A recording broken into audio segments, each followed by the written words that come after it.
Shabbat Shalom. Bueno, hermanos, vamos a empezar hoy, sí o sí, el estudio de la carta del libro Apocalipsis, y ya de entrada hay que empezar comentando la palabra Apocalipsis.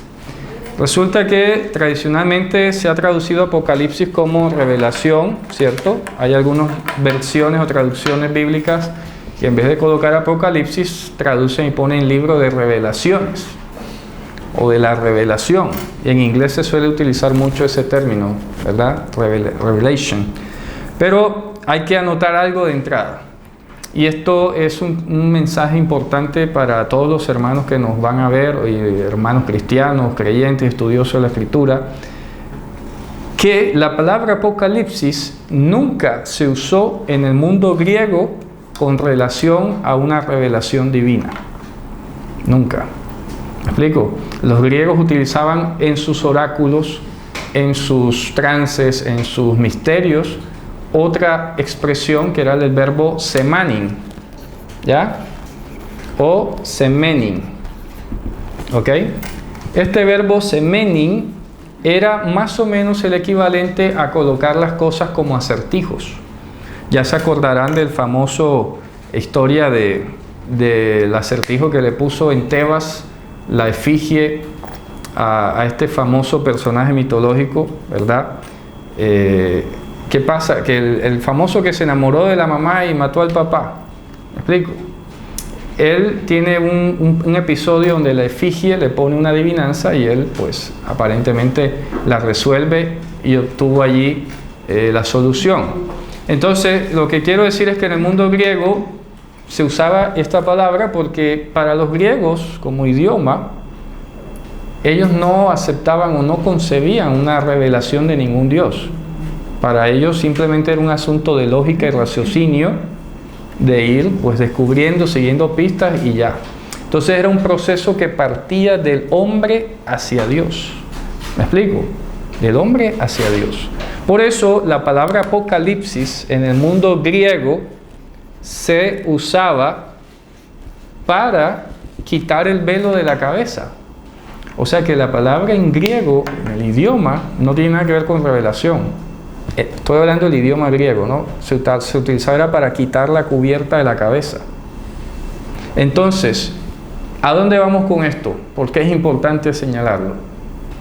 Porque es solo en un entorno judío, desde la Septuaginta para acá me refiero al Evangelio, solo la Septuaginta que habíamos dicho que es 250 a.C., ¿no?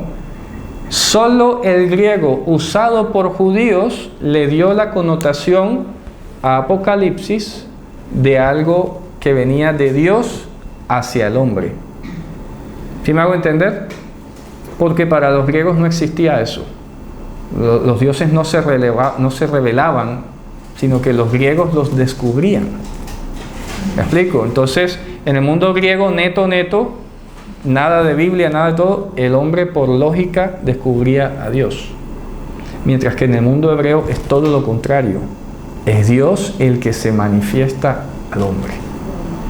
De manera que ahí no hay ningún lugar, ningún ápice para la gloria humana de decir, wow, yo descubrí esto, o decodifiqué, o acerté en esto.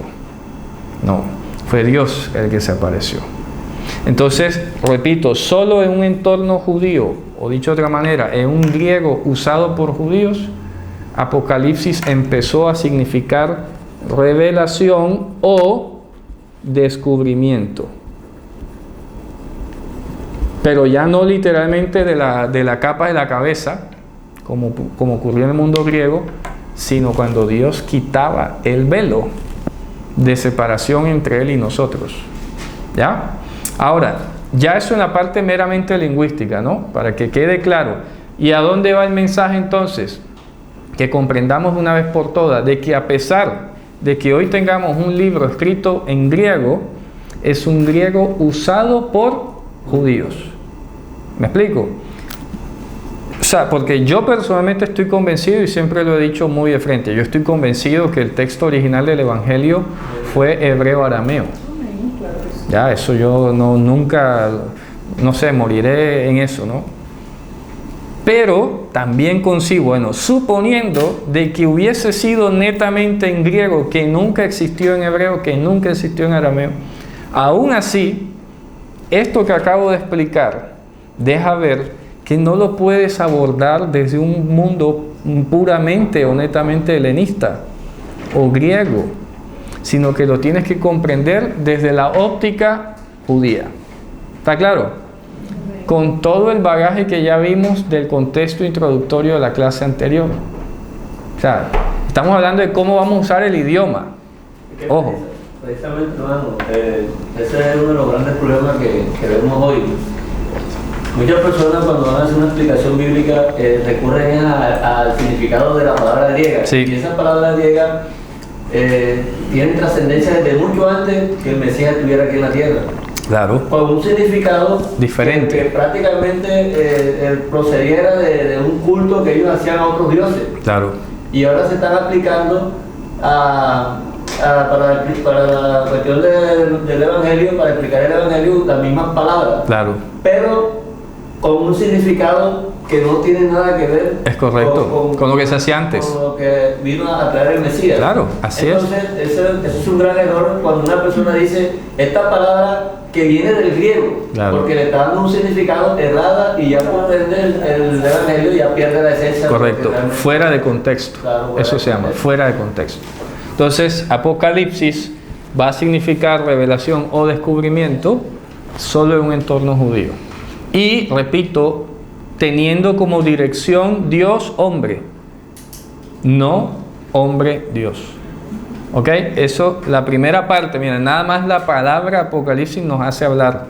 Ahora bien, cuando dice Apocalipsis de Joannus, ¿verdad? O Joannu, como dice aquí la introducción, hay algunos que han querido pues discutir quién es el autor, pero yo me apego un poco más a ese punto de la arqueología, a los testimonios, y pues ya los grandes comentaristas antiguos pegados al siglo I ya coincidían de que este era el mismo autor de las cartas que se llaman de Juan y del Evangelio que se llama de Juan.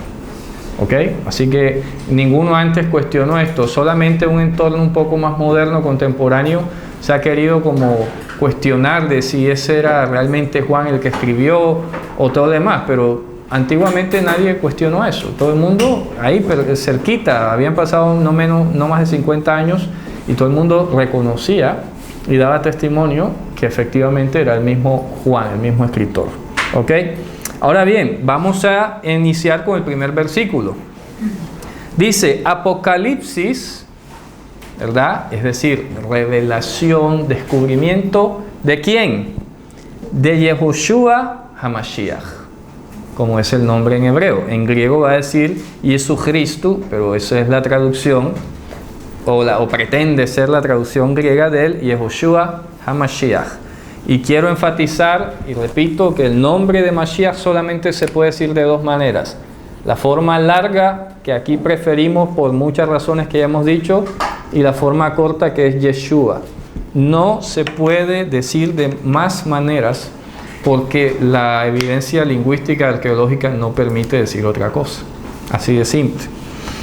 La revelación, la manifestación autónoma, unilateral, propia de él, que le nació a él, no por descubrimiento de hombre, no por lógica humana, de Yehoshua HaMashiach, la cual, ¿qué dice? Entregó a él Elohim. Entonces aquí hay que anotar algo.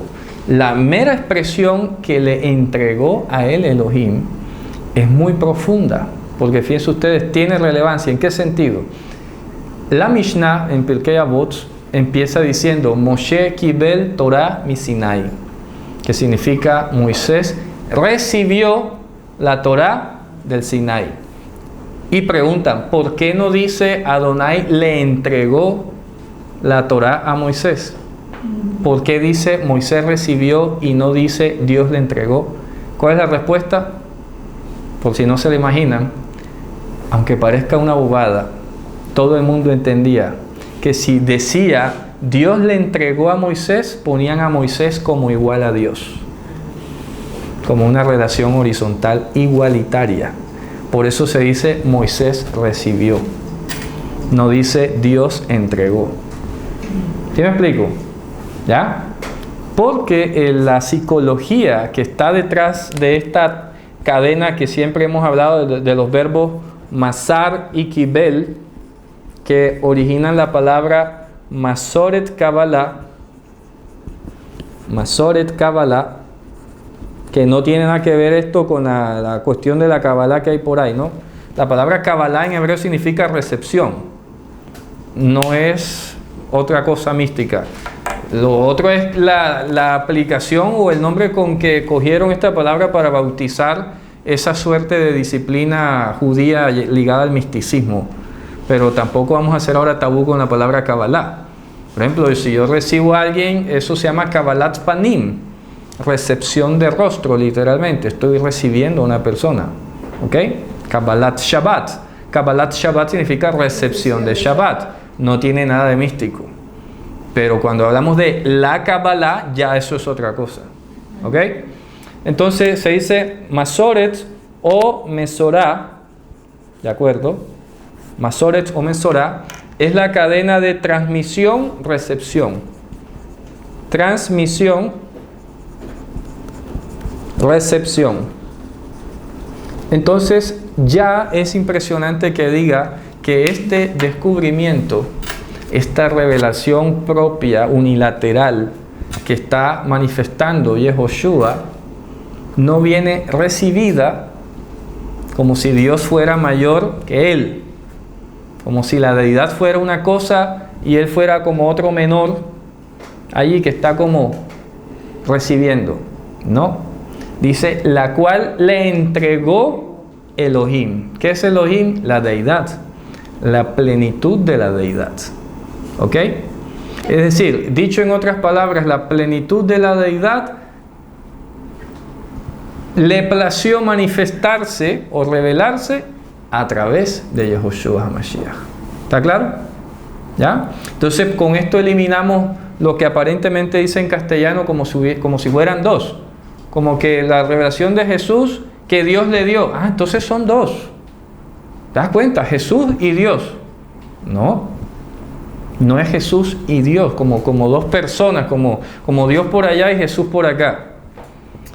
Estamos diciendo que la plenitud de la deidad le plació revelarse a sí misma de manera unilateral en Yehoshua HaMashiach. ¿Está claro? Y esto es determinante y diferencial con toda la literatura apocalíptica que mencionamos la clase anterior. Porque en toda esa literatura apocalíptica siempre fue un ángel a través de un supuesto personaje antiguo. Por eso, como vimos aquí, esos escritos apócrifos o pseudoepígrafes hablaron en nombre de Jeremías, hablaron en nombre de Ezequiel, en nombre de Enoch, ¿se acuerdan? Todos estos libros que se mencionan, que el libro de Enoch, el libro de Yashar y todas esas cosas. Es un autor anónimo que, para no sentirse como menoscabado o despreciado, se refugió en el nombre de un personaje bíblico famoso y dice que un ángel le comunicó un misterio. ¿Me explico? Esa es la estructura casi que homogénea de toda esa literatura apocalíptica. Yo soy un fulano desconocido, pero, repito, para hacerme conocer me refugio en el nombre de un famoso personaje bíblico y digo o pongo en boca de un ángel del cielo que yo recibí unas palabras. Ya, que yo recibí, ojo, unas palabras para comunicarle a los hombres. Pero ¿qué estamos leyendo acá?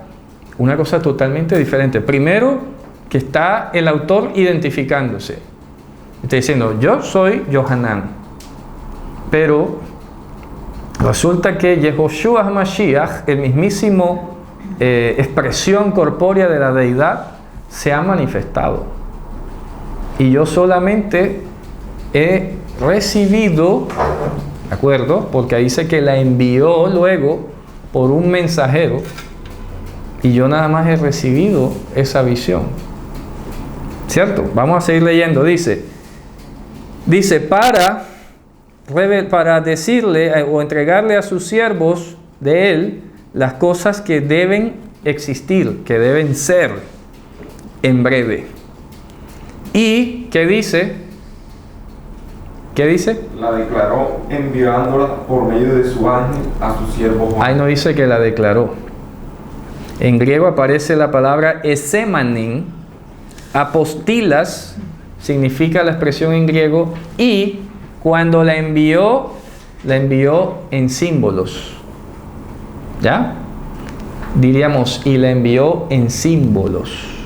O sea que la misma introducción del libro ya te está diciendo que te vas a enfrentar a un lenguaje simbólico. ¿Ok? Porque dice, esemanen apostilas, dice, y la simbolizó al enviar a través de su mensajero al siervo de él, que es Johanán. ¿Está claro?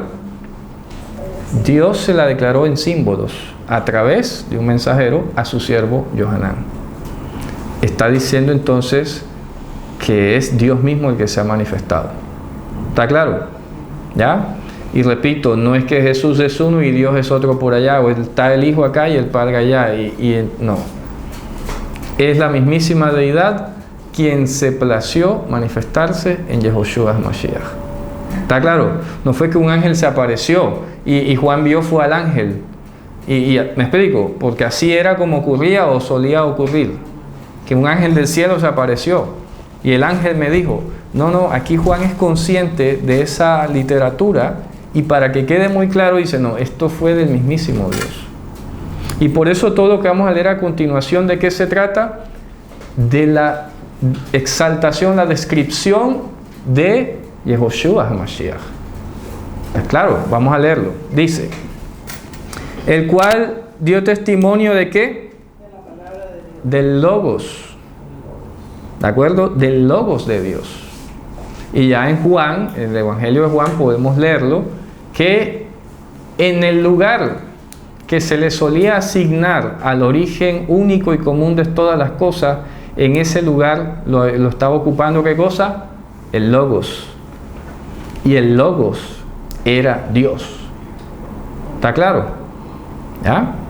Entonces aquí cuando dice que dio testimonio del Logos de Dios, está diciendo, está dando testimonio de que Dios es el origen único y común de todas las cosas, el cual está dando testimonio, entonces no se pone, de la palabra de Dios.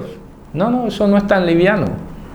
No es como decir yo doy testimonio de la palabra de Dios, no. Estoy dando testimonio de que Dios es el origen único y común de todas las cosas y que además es corpóreo. Porque fíjense ustedes, y esto hay que anotarlo acá también para todos.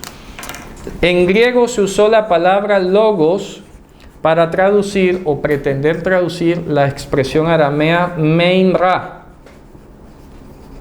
Pero ¿cuál es la diferencia entre el logos netamente griego del meinra en arameo? Yo expliqué aquí cuando empezamos a estudiar el Evangelio de Marcos, ¿ya? De pronto la primera grabación creo que no salió porque hubo un problema allí, pero lo voy a recordar. La primera lección del Evangelio de Marcos, cuando estudiamos sobre el logos y todo esto, habíamos dicho que para los griegos había un origen único y común de todas las cosas, que se llamaba ¿cómo? ¿Sí se acuerdan? ¿Cómo se llamaba el origen único y común de todas las cosas? Arjí. Ojo. El arjí. Para los griegos presocráticos había un consenso y eran científicos. Ojo. Solo de Platón para acá fue que, o de el maestro de ellos, filosofía de Sócrates para acá, fue que los filósofos se volvieron como poco científicos, pero antes de Sócrates, o los filósofos presocráticos, eran eminentemente científicos. Y todos ellos, sin embargo, tenían en común de que todo el universo se había originado de una sola cosa. Unos decían que era del fuego, otros decían que del agua, otros que del viento, otro vino y dijo que era el éter, una sustancia desconocida, pero que de ahí era. Pero en última dijeron, hombre, no es de nada de eso, es del logos. ¿Qué es del logos? No sabemos, pero es el logos. Entonces, logos para el mundo griego significaría el origen único y común de todas las cosas, pero que no nos es conocido. ¿Me explico? ¿Ya? Eso es para los griegos. Y esa palabra, por tener esa asociación de ser el origen único y común de todas las cosas, fue la que se seleccionó para traducir el arameo Memra. Pero ¿qué pasa? ¿Cuál es la diferencia cultural definitiva entre el logos griego y el Memra arameo? Que el Memra en arameo se usó en el Targum para designar las cualidades físicas de Dios. ¿Ok? Así que el Memra en arameo no era solamente palabra, era la expresión física, visible y tangible de Dios. ¿Está claro eso? ¿Ya? Entonces, sí, por ejemplo dice, y habló Adonai, entonces decía, y habló Memra da Hashem. La expresión corpórea de Dios habló. ¿Me explico? Ellos no la definían, no decían, por ejemplo, si era hombre o era mujer o lo otro. Simplemente hablaban de que físicamente, palpable, tangiblemente, audiblemente, con estos oídos humanos, la expresión corpórea de la deidad se había manifestado. Y el hecho de que hablara es correcto. Eso era Indicaba que era físico, claro. Que era físico, ¿me explico? Porque no era una voz mental, no era una voz allí en el inconsciente o intangible, era una voz audible. Y si es audible, es porque es producida por medios físicos. ¿Ya? Entonces, en el mundo judío antiguo, a esa expresión física de Dios, que no podían definirla, ya, porque nadie lo había visto jamás, pero sabían que el concepto, que era físico, le llamaron Memra. ¿Está claro? Dice, la diestra del Memra de Hashem es poderosa. ¿Me explico? ¿Ya? Y se apareció Memra de Hashem y le dijo a Moshe. Y así sucesivamente vemos en la Torah, en el Targum, en arameo, que se usó la expresión Memra como la expresión corpórea y tangible de la deidad. Y por eso estamos haciendo este paralelo, porque dice, la revelación de Yehoshua, el cual es, ¿qué cosa? El Logos, ¿cierto? ¿Y qué es el Logos? Me está diciendo el Memra. Ahora entiendo mejor. La expresión corpórea y visible, tangible, palpable de la deidad. No, igual lo define el Logos. Claro, por eso te digo, el Logos era Dios. Pero la diferencia es que este Logos no es como el griego, que indefinido, intangible, inimaginable, sino que este es corpóreo. ¿Dónde? Claro, y miren que en la primera carta de Juan, precisamente el mismo autor, él vuelve a insistir en este punto. Vamos a leerlo en el capítulo 1 de Primera de Juan, y a mí siempre me ha gustado leer este versículo porque es maravilloso cómo describe la vida como algo tangible. Vamos a ver en Primera de Juan capítulo 1, vamos a ver desde el 1 hasta el 3. Del 1 al 3. Primero de Juan, ¿qué dice? Lo que era desde el principio, lo que hemos oído, lo que hemos visto con nuestros ojos, lo que hemos contemplado y palpado nuestras manos tocante al verbo de vida. Ahí está, ojo, fíjate tú, lo que han palpado nuestras manos tocante a qué cosa? Al Logos de la vida. ¿Sí? Al Logos viviente. ¿Sí ves? No es el Logos griego, que es una entidad desconocida, que no sabes ni si es vivo o es inerte, si es una cuestión biológica o es química. Ya, los griegos no podían definir eso. Pero aquí Yohanan en su carta está diciendo tocante, lo que palparon nuestras... Lo que ellos tenían como indefinido, pero que sabían que era algo concreto, físico, ellos lo palparon. Claro, entonces está diciendo, nosotros con nuestras manos palpamos lo tocante al Logos viviente. Logos que se venía hablando. Al Logos viviente. ¿Ya? Al Logos viviente. Lo oímos con nuestros oídos, lo vimos con nuestros ojos, lo que palparon nuestras manos. ¿Ya? Y mira lo que sigue diciendo ahora. ¿Y la vida qué? Fue manifestada. Fue manifestada. En vez de decir la vida, entiéndase el viviente. El viviente fue manifestado. Y eso es uno de los nombres de Dios, el viviente. Elohim Hayim o Elohai. ¿Ya? Dios viviente. Tocante al Logos viviente. Y el viviente o la vida misma fue manifestada. ¿Y qué dice? Y os anunciamos la vida eterna, la cual era del Padre y se nos manifestó. Cuando dice y os anunciamos, ¿verdad? Dice allí en la palabra damos testimonio. ¿Ya? No sé si en sus traducciones lo dice. ¿No lo dice? Y lo hemos visto. Lean el verso 2, por favor. Porque la vida fue manifestada y la hemos visto. ¿Y? ¿Y qué? Y la hemos visto. ¿Y qué más? Y testificamos. Ah, por eso damos testimonio. Y os anunciamos la vida eterna. Y anunciamos a ustedes la vida eterna, la cual Estaba con el Padre. le pertenecía. No, ahí no dice que estaba con. No, ahí dice que estaba con. La cual le pertenecía Eso cambió al todo. Padre. ¿Y qué? Y se nos manifestó. ¿Está claro? Entonces el mensaje es profundo porque para los griegos el logos no le pertenecía a Dios. ¿Me explico? El logos simplemente era como una balota allí suelta entre el mundo de lo divino y el mundo de lo terrenal, pero no le pertenecía a Dios. Era como algo que estaba en la mitad, que había quedado ahí, que no era divino, ojo, porque los griegos decían que este sistema corrupto, digamos terrenal, no podía provenir de lo prístino y eterno, que esto temporal no podía provenir de lo atemporal. ¿Sí me explico? Esto es una discusión filosófica profunda. Entonces para los griegos el logos era una balota suelta allí que mediaba o ondeaba entre lo divino y lo terrenal, pero no era divino, no era enteramente divino. Pero aquí está diciendo que la vida le pertenece ¿a quién? Al Padre. ¿A qué se le llama Va? Al origen de todas las cosas, porque de Dios proceden todas las cosas. ¿Está claro? Entonces este logos, que es la expresión corpórea, no es la expresión corpórea de una reacción química allí o de una casualidad. Este logos es la expresión corpórea de aquel que es el origen de todas las cosas. ¿Estamos claros? ¿Ya? Entonces el logos, el Mendra, en arameo, Mendra de Hashem, la expresión corpórea de Hashem. ¿Me explico? ¿Estamos captando la idea? Entonces por eso aquí enfatizamos, y yo lo digo con toda la libertad y lo repito y lo enfatizo, porque aquí no tenemos ninguna duda de que Yehoshua HaMashiach, sea el logos, sea el Mendra, sea la expresión corpórea de la plenitud de la deidad. El apóstol Pablo lo escribió en Colosenses: en él habita corporalmente toda la plenitud de la deidad.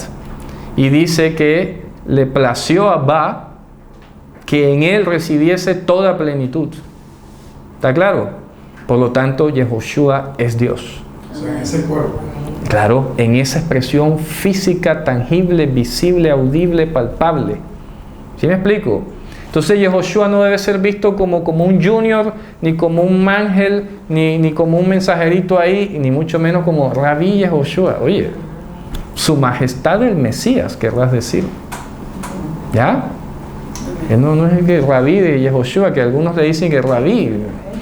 Hombre, Pablo dijo, si a Yehoshua lo conocimos según la carne, ya no lo conocemos así. Así que un poquito más de respeto con el maestro, ¿no? ¿Me explico? ¿No? Que Rabí Yehoshua, algunos como de pronto no se atreven o les falta un poco más de seguridad. Yo quiero a través de estos vídeos darle esa seguridad a los hermanos, que no duden por un instante ni siquiera que Yehoshua es la expresión corpórea de la plenitud de la deidad. Y con estos términos y con su implicación filosófica, teológica, lo estamos mostrando. ¿Sí me explico? Y por eso aquí, regresemos, mira que aquí en Juan dice que dimos testimonio a ustedes de que la vida o el viviente se manifestó. ¿Me explico? ¿Ya? Y que esa vida le pertenece a Abba. ¿Está claro? No es una balota suelta, no es una casualidad allí, no es una reacción química, no es una creación. ¿Está claro? Yehoshua no es una creación.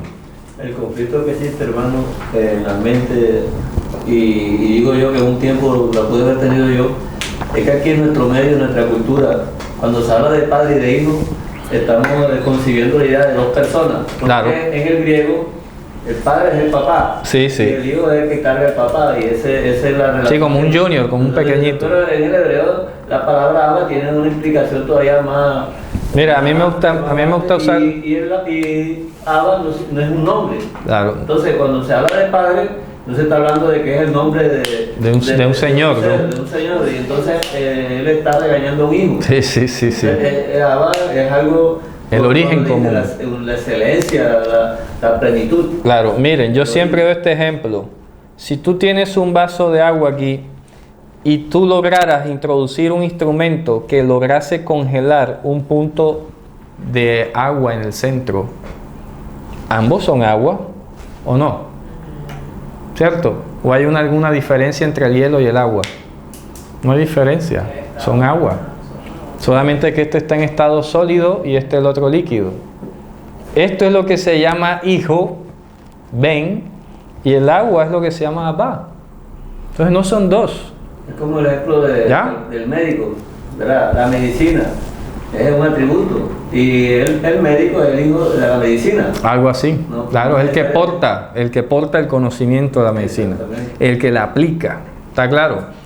Pero todavía el ejemplo este del hielo es mucho mejor porque digamos que estamos hablando de intangible y otra cosa tangible. En cambio aquí es la misma sustancia, es agua 100%. Y el agua visible diríamos que es el hielo y el agua no visible el agua, el líquido.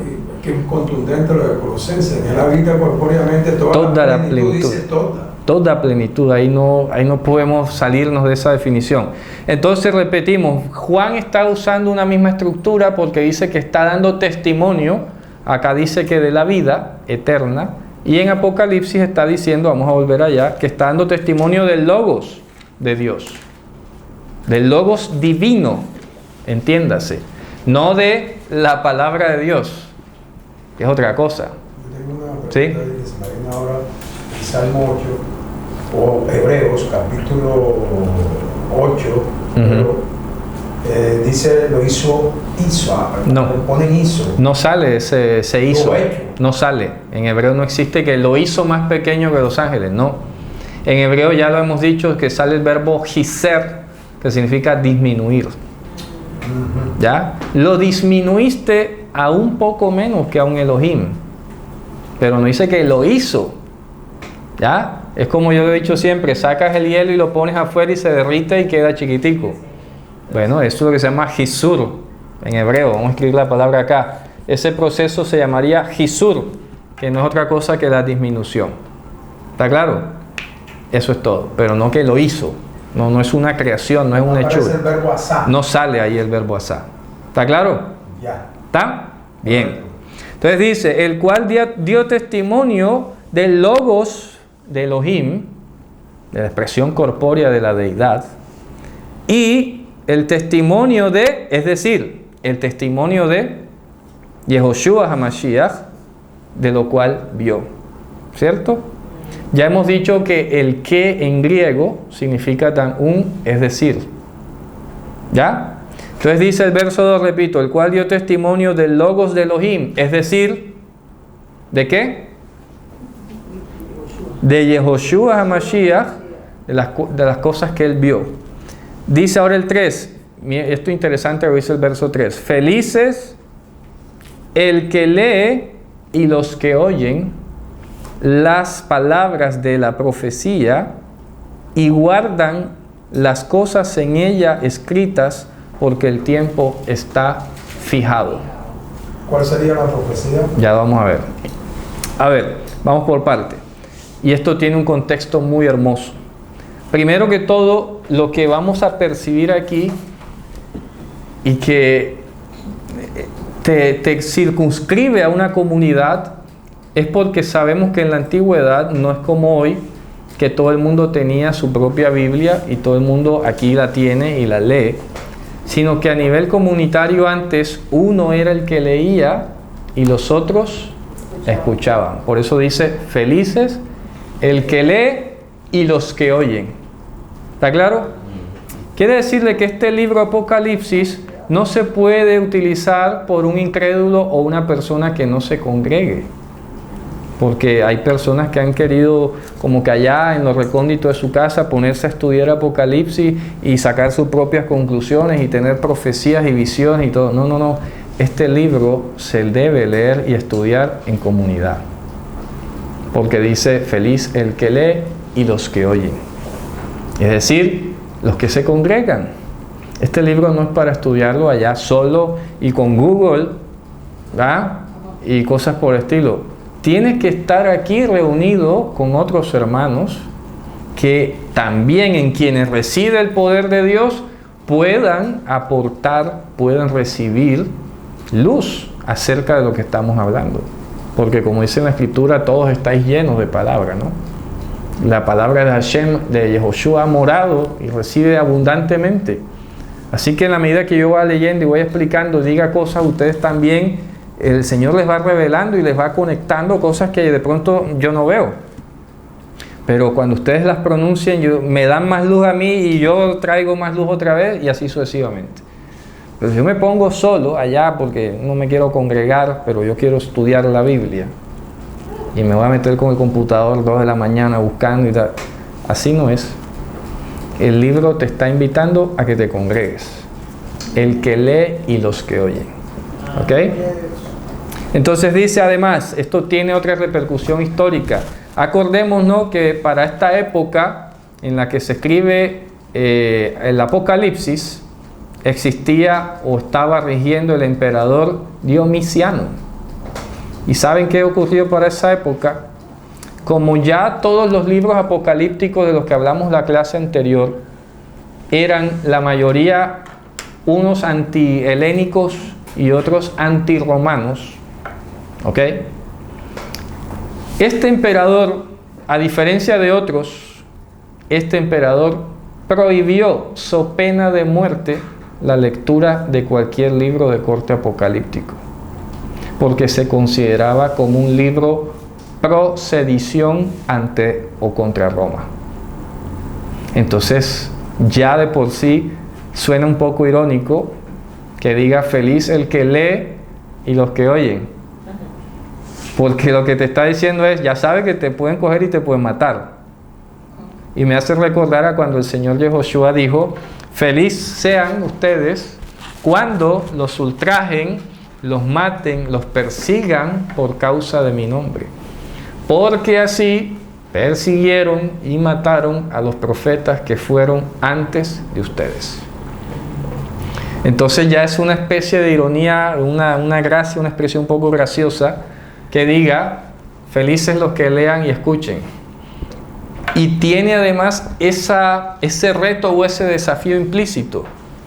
Porque vamos, si a ti te dijeran hoy, oye, que la alcaldía sacó un decreto que el que vaya a predicar en la esquina lo ponen preso de por vida, no vamos a poner pena de muerte, vamos a poner preso o una multa altísima, tú en tu lógica que dirías, uy, entonces mejor no predico, porque si yo me paro en la esquina, me coge un policía, me pone una multa y quedo yo aquí.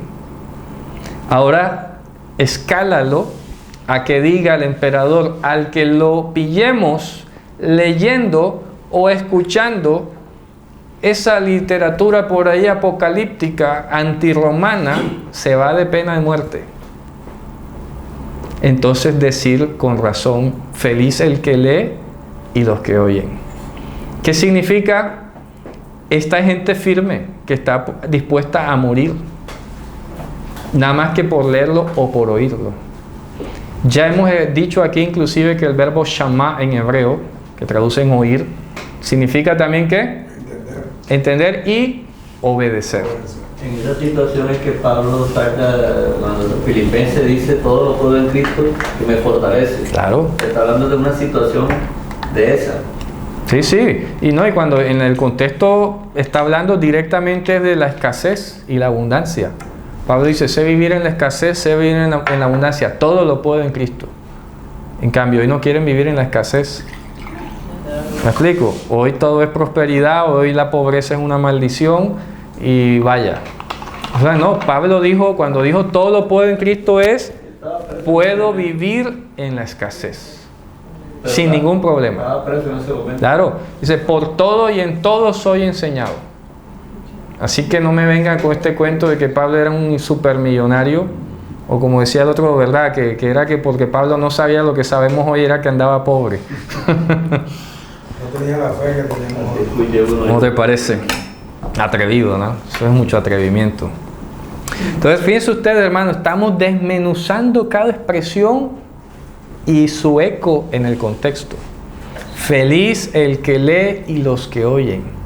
Claro, eso nos hace recordar lo que dijo el maestro. Felices los que lloran porque serán consolados. Felices los que son de ánimo bajo porque serán enaltecidos. Felices los que tienen hambre y sed de justicia porque serán saciados. ¿Pero cuándo? En el mundo venidero. Aquí te va a tocar padecer hambre si es posible. Y seguir con hambre. Que Dios en su piedad haga justicia, no te preocupes. Vaya y venga, mejor. Pero ten presente, como yo lo dije aquí, que la entrega de los salarios, la recompensa de los justos es en el mundo venidero. ¿Ya?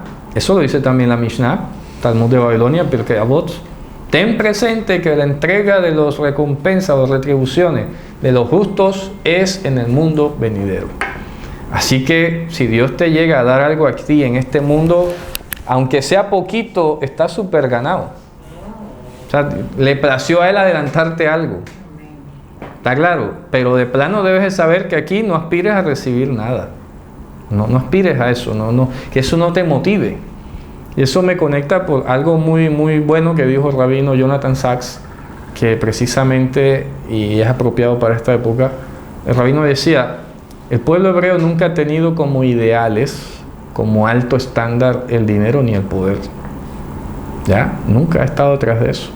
Que Dios le ha placido añadir un beneficio económico a algo que haya hecho algún judío en su momento, eso es otra cosa. Pero el judío no anda aquí con la mente de hacer dinero, que es lo que el mundo le ha dado la fama. ¿Ya? No. Por ejemplo, tenemos los grandes científicos, ellos no fueron multimillonarios. Y han sido los hombres de ciencia más grandes de la historia, judíos. Pero no han hecho la ciencia para hacer plata. ¿Ya? Sino por amor al arte y al conocimiento. Por nada más. Entonces no andaban. Bueno, por ejemplo, Albert Einstein, que descubrió la fórmula de la bomba atómica. Bueno, te la vendo, $800 mil millones. No, eso fue un descubrimiento que él hizo y punto. Ya. Ni la vendió, ni la comercializó, ni puso franquicia, ni derechos de autor, ni nada. Hombre, ahí les dejo eso.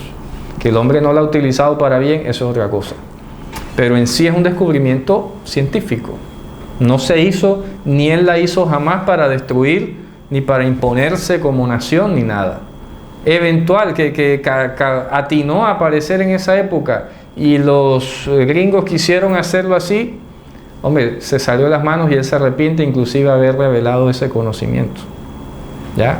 Por todo el daño que ha hecho. Pero lo que quiero decir es que él nunca comercializó con su descubrimiento. Ni pensó en hacer una función puede tener eso. Podía, para asuntos de científicos, ¿no? Para convertir la masa en energía o la energía en masa. Y eso puede tener una utilidad en el futuro, ¿verdad? De cómo a través de una pequeña cantidad de masa se puede generar una cantidad de energía enorme. Que es lo que el mundo no ha querido todavía ceder por el tema del petróleo. Pero ya, por ejemplo, hay autos de agua, con pequeñas cantidades de hidrógeno generan una gran cantidad de electricidad. Todo eso es posible y viable gracias a todos los aportes que hizo Einstein. Pero el hombre, pues la humanidad lo cogió por otra cosa. Pero volvamos acá. Entonces, estamos en un contexto de sumo peligro que te podían descubrir y matarte. Ojo. Y está diciendo, feliz el que lee y los que escuchan las palabras de esta profecía. Aquí entendemos entonces que la palabra profecía tiene que ver con dar testimonio del logos de Dios. ¿Ok? Eso está hablando explícitamente es de esa profecía. Es correcto. Profecía que es dar testimonio del logos de Dios. Del Mimra da Hashem. Voy a ponerlo en arameo mejor, para que nos vayamos acostumbrando. Del Mimra da Hashem, que es como se dice en arameo. Dar testimonio del Mimra da Hashem. Hay que aprenderlo, no es difícil. Mimra da Hashem. ¿Está claro? Bien. Entonces dice, y guarda.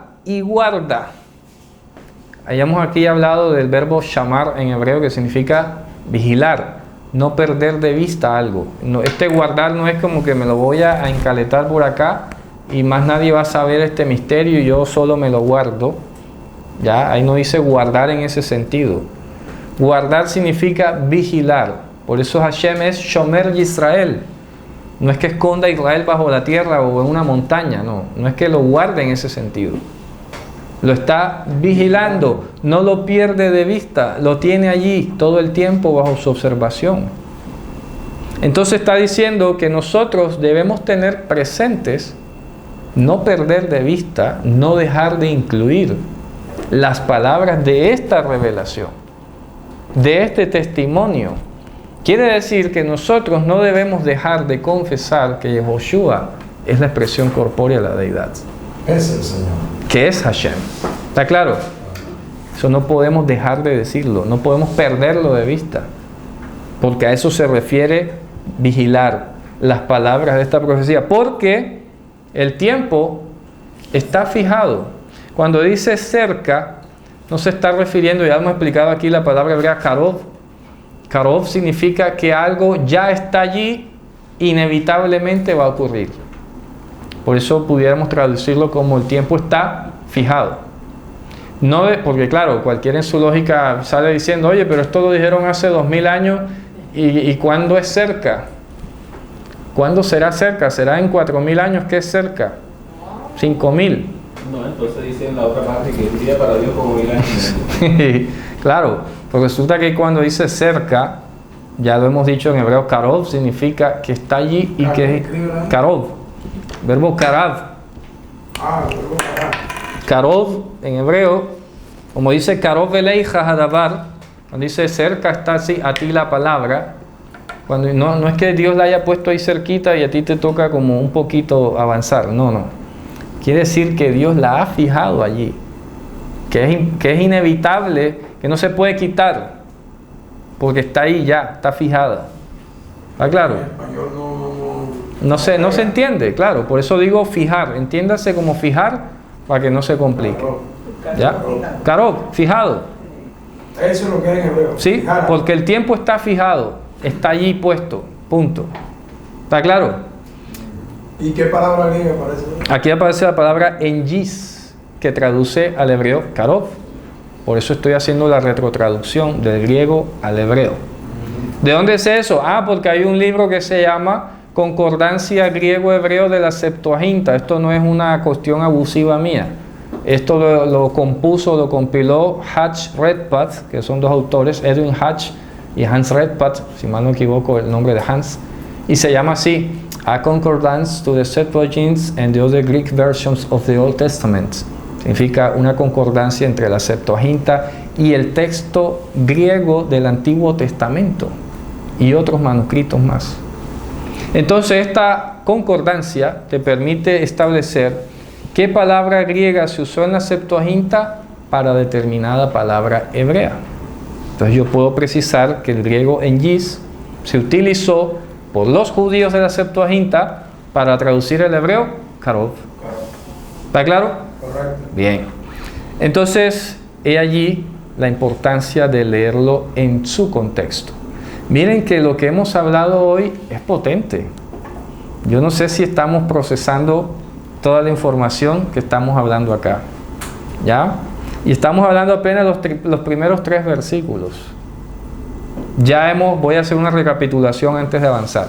Hablamos de la palabra apocalipsis, lo que significa, ¿cierto? Hablamos del sentido de cómo se revela, es de Dios hacia el hombre.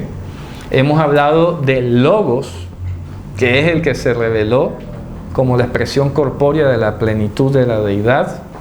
Hemos hablado ahora acerca de el contexto histórico en el que se escribió y se leía este libro, que era de sumo peligro, ¿de acuerdo? Pena de muerte.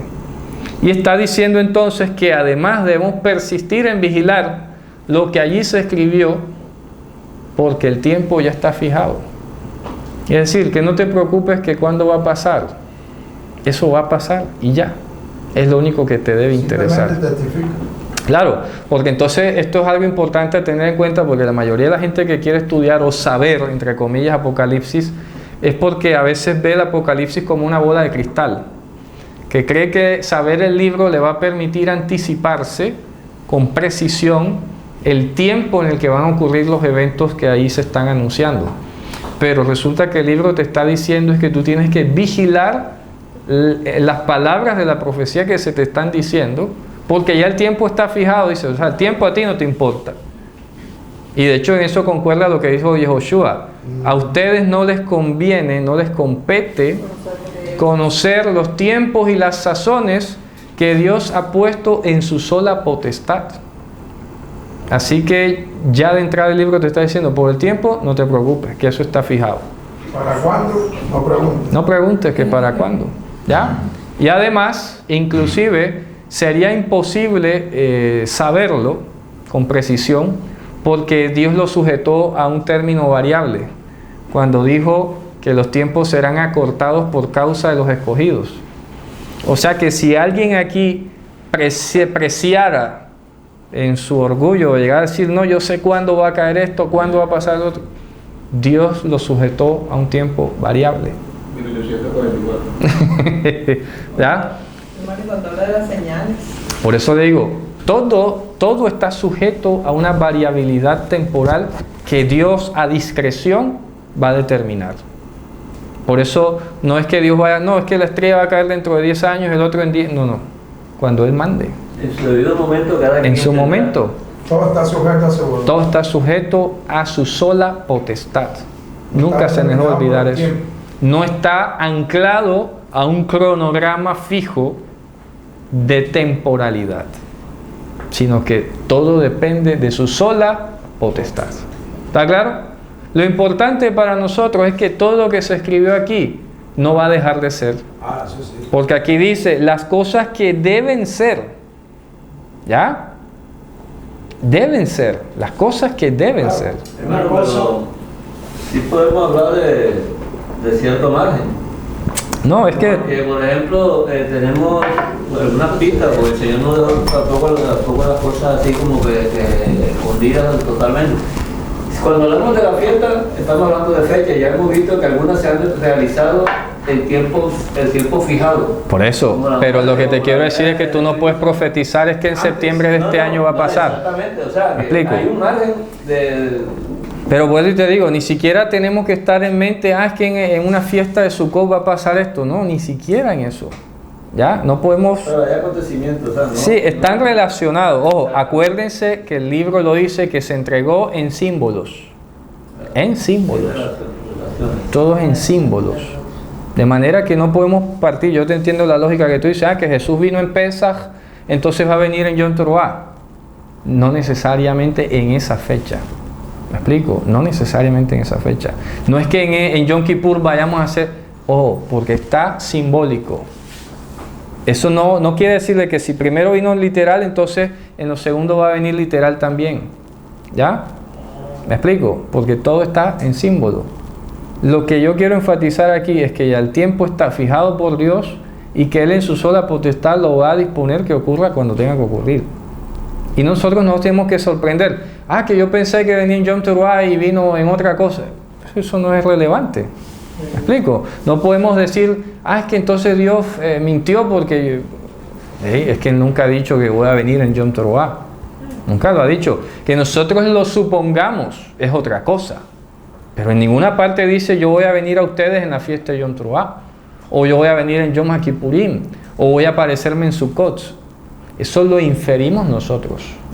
¿Está? Pero no está escrito así. ¿Está claro? Que sea una buena inferencia, que sea algo lógico, hombre, claro que sí lo es. No vamos a decir que está mal. Es lógico, es plausible, pero no es concluyente.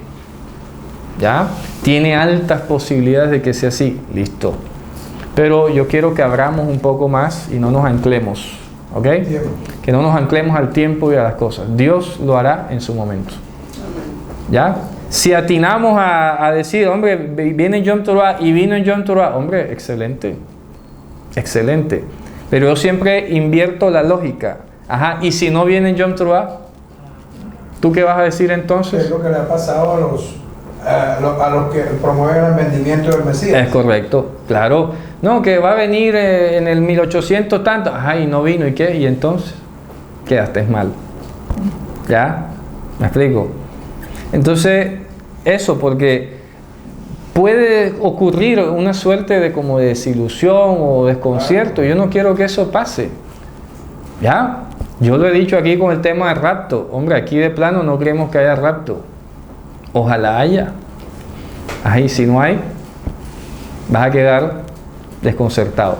Vas a quedar diciendo que Dios es injusto. ¿Me explico? Entonces sí, tengamos las fiestas, y yo lo he dicho inclusive, ahora que ya viene la fiesta a propósito, Yom Teruah, Yom Kippurim y Sukkot, para nuestro calendario están separadas. Hay 10 días entre Yom Teruah y Yom Kippurim, y hay 5 días entre Yom Kippurim y Sukkot. Pero esas 3 fiestas, todas 3 constituyen una sola cosa, que es el día del Señor. ¿Me explico? El día del Señor, que sí está anunciado con trompetas, que incluye una resurrección y una transformación corporal, y que nos introduce a una celebración con Él, pero no quiere decir de que vamos a esperar 10 días, literalmente, entre Yom Teruah para luego la resurrección. ¿Me explico? Sí, porque supongamos que el Mesías vino, entonces no podemos llegar a decir, no, el Mesías va a venir en Yom Teruah y vamos a esperar 10 días para que resucite a los muertos. ¿Ya? ¿No? En un abrir y cerrar. En un abrir y cerrar de ojos, dice. Entonces, lo que está distribuido para nosotros pedagógicamente en 3 tiempos es una sola cosa. ¿Sí me hago entender? Una sola evento. Es un solo evento simultáneo que va a ocurrir. Porque dice, los muertos oirán su voz y saldrán de los sepulcros. Se sonará la trompeta y a la postre trompeta los muertos resucitarán. Ah, entonces no te está diciendo que van a pasar 10 días para que eso ocurra. ¿Que puede ser? Puede ser. No digo que no vaya a ser. Pero lo que te quiero mostrar es que la Escritura ata esos 3 tiempos en una sola expresión, que es el día del Señor. ¿Está claro? Y de eso es que vamos a hablar aquí, ¿cierto? El día del Señor. ¿Ok? Bien. Entonces dice a continuación que no es domingo, obviamente, ¿no? Y de hecho aquí lo explicamos también en el Evangelio de Juan, cuando Malaquías dice que he aquí yo envío a Eliyahu delante de la venida del día del Señor. ¿Qué dijimos aquí?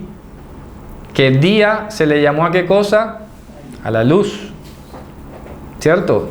Y el día de Hashem es Yehoshua HaMashiach. ¿Está claro? La luz del mundo. Entonces, antes de la venida del día del Señor, es decir, antes de la venida de Mashiach, va a enviar o iba a enviar a Eliyahu, y ya vino. Ok, entonces dice el verso 4. Yohanan, ok, se identifica, dice, ojo que soy yo, un nombre propio, no tengo por qué refugiarme en otro autor allá antiguo, porque lo que voy a decir es la verdad y no tengo por qué esconderme. Ok, Yohanan a las 7 congregaciones que están en Asia, gracia a ustedes y paz de parte del que es, que también era y que también viene, y de parte de los 7 Rujot que están delante del trono de él. Vamos a entender el versículo. Bien, resulta que aquí está mencionando específicamente a las 7 congregaciones. En la clase anterior habíamos alcanzado a hacer un mapa donde efectivamente teníamos aquí, ahí un poco simbólico, la península de Anatolia, que es Turquía hoy. Ahora aquí Turquía, ¿cierto? Y aquí estaba la isla de Patmos. Y aquí abajito estaba la otra isla, que era la isla de Kos. Allá, Kos. Entonces habíamos dicho que estas 7 congregaciones estaban aquí justo al frente, 3, 6, 7. Vamos a ponerlas así. O que esto no es geográficamente exacto, es algo simbólico, no un diagrama. Entonces, la carta estaba dirigida a las 7 congregaciones que estaban en Asia. Asia Menor. En Asia. ¿Por qué 7? ¿Ya? Ya hay un precedente en la literatura apocalíptica, en el famoso libro de las visiones que está contenido en el libro de Enoch. Hay un paralelo y muy interesante porque habíamos dicho ya en el contexto en la clase anterior que en la literatura apocalíptica había una tendencia de reducir o de ampliar. ¿Ya? Es decir, lo que podían ser 40 años, 4 acá. Y si eran 4, eran 40. Hay ese proceso de reducción-ampliación. ¿Me explico? Eso hay que tenerlo muy presente. ¿A dónde voy? En la literatura apocalíptica, en este libro de las visiones, que está en el libro de Enoch, se había dicho que Hashem había designado 70 ángeles para cuidar a Israel. 70 mensajeros. Por eso es importante inclusive borrar un poquito la palabra ángel, porque en hebreo decimos malach, que no necesariamente es un ser celestial. Malach significa, como en griego, mensajero. ¿Ya? Para los griegos, ángelo es mensajero, pero en castellano no es igual. Porque si yo te digo ángel, entonces estoy hablando de un ser con alas, un ser divino, celestial, con una aureola, un arpita, si le quiere. ¿Ya? ¿Está bien, no? Malach significa mensajero. ¿Iba a decir algo? Ah, ok. Entonces dice, Yohanan a las 7 congregaciones. Entonces llama la atención que seleccione 7, habiendo más ciudades allí, ¿cierto? Porque no eran las únicas. Pero ¿a dónde va esto? Que así como en este antecedente Dios había designado 7 mensajeros, ¿cierto? Para que cuidasen a Israel y que al mismo tiempo representaban la totalidad de Israel en el mundo, podemos establecer que estas 7 congregaciones y que finalmente la carta va dirigida ¿a quiénes? ¿A quiénes va dirigida la carta? A los mensajeros, ¿ah? Porque ahí lo dice, ¿cierto? Más adelante lo dice. Creo que está en la sección siguiente. Dice, escribe al mensajero. Vamos a buscarlo más adelante, en el 2. ¿Qué dice? En el 2.1. Escribe al ángel de la iglesia en Éfeso. Ah, no es el ángel, escribe al mensajero. ¿Está claro? La pregunta entonces, ¿quién es el mensajero? ¿Quién es el mensajero? Como la palabra no define, ya. ¿De quién se trata? Un ángel en español, o puede ser un mensajero dentro del contexto. Correcto. Entonces por eso es importante aprender y contar con el antecedente. ¿Qué hacían los mensajeros en la literatura apocalíptica? Cuidar a Israel. ¿Está claro? O sea, la misión básica de los mensajeros, de los 70 mensajeros, repito, era cuidar a Israel. O sea, el libro de Hebreo los llama espíritu y llama de huevo y puestos al servicio de los que harán la salvación. Es correcto, es correcto. Él hace a los mensajeros ministros, ¿cierto? Ministros llamas de fuego. Está claro, ¿no? Lo dice el Salmo. No me lo estoy inventando. Así que cuando dice aquí, escribe al mensajero, es una forma simbólica de estar diciendo, escribe al que cuida. Escribe al que está al servicio de, ¿ya? La iglesia o la congregación tal. Entonces estaríamos viendo aquí un proceso de reducción de los 70 mensajeros de los que habla la literatura apocalíptica, libro de las visiones, a simplemente 7. ¿Está claro? ¿Ya? ¿Qué hacían los 70 mensajeros? Cuidar a Israel. ¿Qué hacen los 7 mensajeros? Cuidar a Israel. Dime.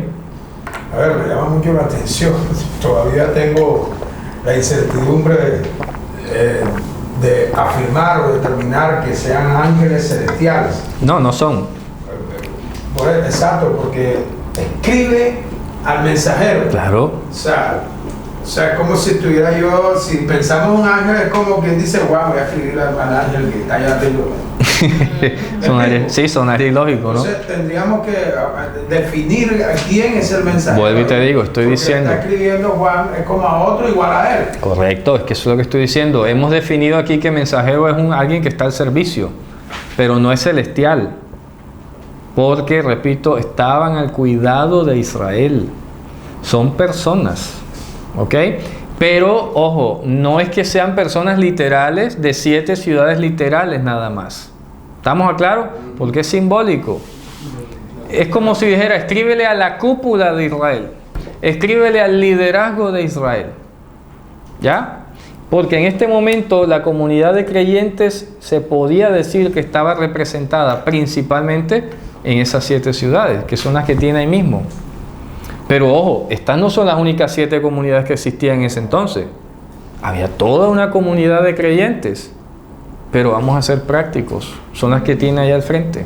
O sea, la minoría que tenía ahí al frente es para todos. Es todo. No son. Entonces hay que entender que como es simbólico, el libro dice que todo es simbólico allí.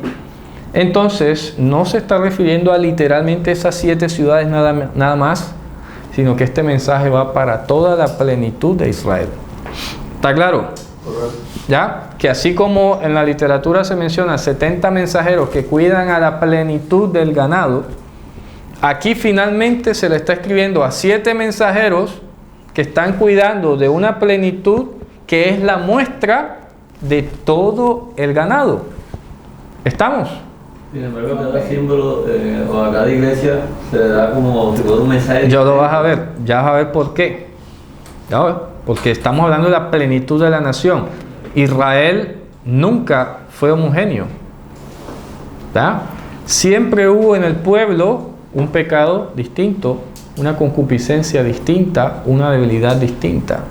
Entonces por eso siempre se habla, o el mensaje de estas cartas que le pide enviar, es como cubrir la totalidad de las debilidades o las deficiencias de Israel.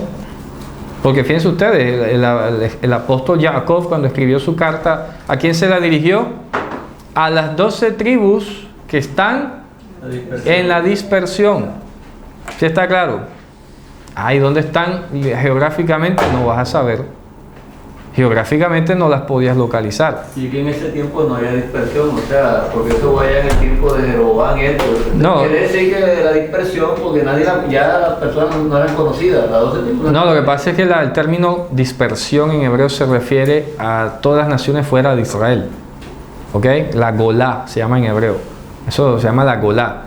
Al mundo habitado, sí. O sea, la Golá es el equivalente a la palabra ecumene en griego. Ecumene es el mundo habitado. Manuel, en ese momento histórico, porque precisamente eso deriva del problema que hubo con la dispersión de Israel. Por eso te digo que se está refiriendo a todas las naciones. Y en este momento está indicando todas las naciones. Todas las naciones, claro. La Golá. A las 12 tribus que están en la Golá. O sea, en todo el mundo habitado. En la dispersión. La dispersión se le llama al mundo habitado. ¿Ok? Se llama también la tefutzá en hebreo. Vamos a anotar los términos para que lo aprendan. Tefutzá o tfutzá es como se dice dispersión, o golá, pero repito, se refiere a la ubicación geográfica, es decir, en todo el mundo. Si tú quieres decir el mundo entero fuera de Israel, se llama golá o la tfutzá. ¿Está claro? En vez de decir el ecumene, el mundo habitado o el planeta, dice simplemente la dispersión. Y esa es hebrea, o sea, sí, claro. Claro, la tfutzá y la golá, así se le llama. Entonces, repito, estas 7 congregaciones a las que él les está escribiendo son simbólicas. El 7 es un número simbólico. Las congregaciones son simbólicas, representativas. El mensaje, claro, el mensaje no se va a referir literalmente aquí a estas 7 ciudades allí nada más, porque eso sería la visión histórica y que ya pasó y ya hoy eso no repercute para nosotros. ¿Qué acabamos de leer? Felices los que vigilen las palabras de esta profecía. ¿Sí ves? O sea, lo que fue para ellos es para nosotros. Lo que es para ellos es para nosotros. Así, tal cual. Y fíjate tú que dice además, como ahora lo estamos diciendo, de parte del que es, el que era y el que viene. Y de parte, es decir, ojo, cuando dice y, entienda, es decir. ¿Ok? Vamos a hacer la equivalencia acá entonces. El que fue, o el que es, el que era y el que viene,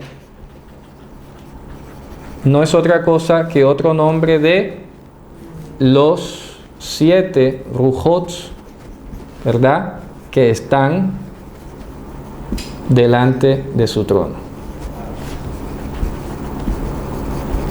¿Por qué 7? Porque también es simbólico. ¿Tiene Dios 7 espíritus? No. ¿Me explico? No es que hayan 7 espíritus de Dios, como que uno hace una cosa distinta al otro, porque eso es lo que da la impresión en castellano. Si tú hablas de 7 espíritus y le pones un nombre a cada uno, espíritu de sabiduría, espíritu de otra cosa, no. Son 7 que en realidad es una unidad. Simplemente lo estás describiendo como yo lo dije aquí, porque el número 7 se refiere a todo lo que Dios ha revelado. ¿En dónde? En este mundo. Los 7, cuando dice los 7 espíritus de Dios, se está refiriendo a los 7 atributos que Dios reveló en este mundo. Pero no porque hayan 7 espíritus. ¿Está claro? Y así como las 7 congregaciones representan la plenitud de los creyentes, los 7 rujots manifiestos de Dios representan ¿qué cosa? La plenitud de todos sus atributos. ¿Estamos claros? ¿Estamos ubicados allí? Ojo, las 7 iglesias representan la plenitud de los creyentes, de las congregaciones del mundo entero. ¿Ya? ¿Cierto? Los 7 mensajeros de esas iglesias representan a todos los líderes de todas las congregaciones, a todos los siervos, a todos los que manejan liderazgo en todas las congregaciones. ¿Ok? Bueno, se va a poner a contar cuántos son los líderes. 7, suficiente. Representa a todo el mundo. Estos 7 espíritus o rujots o poderes que están delante de su trono. ¿Qué significa delante de su trono? Repito, que se ha manifestado, que es lo que se conoce de su trono. Lo que se conoce de su trono. Lo que sale de su trono. Lo que sale de su trono. De lo que está allí, que ha venido a servir, porque estar delante significa que ha salido primero. Como cuando dice, ¿qué significa esto que subió? Hombre, que primero había bajado. Estar delante de su trono significa que primero ha sido enviado y ya regresó. ¿Sí me hago entender?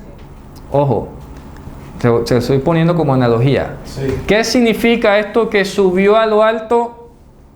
Implícitamente significa que primero había bajado.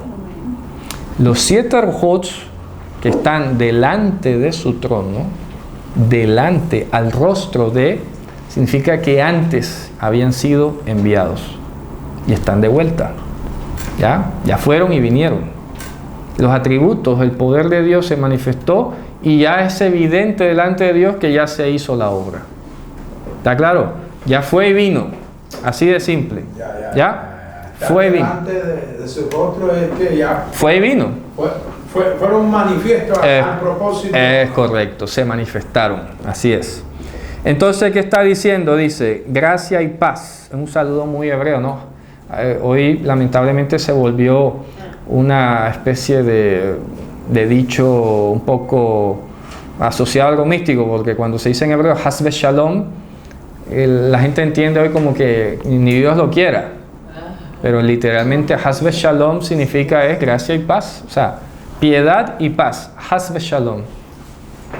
¿Ya? Has, que es la forma corta de Hesed, ¿ya? Entonces se dice Has de Shalom. Has de Shalom, entonces hoy lo usan como que, wow, ni Dios lo quiera. No. Has de Shalom significa piedad y paz. Piedad y paz. Si quiere decir Hesed de Shalom o Has de Shalom. ¿Está claro?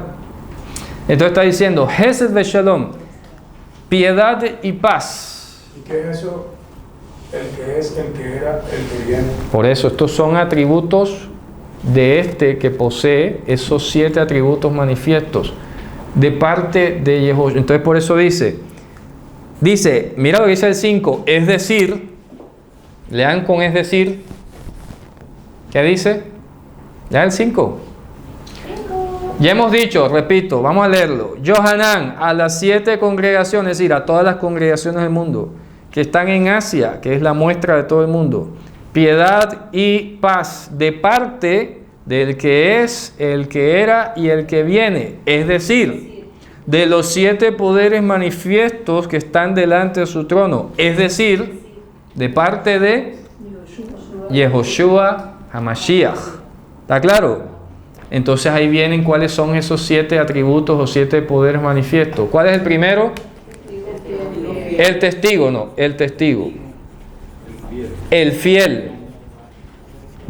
¿Qué más? Primogénito de los muertos. El primogénito.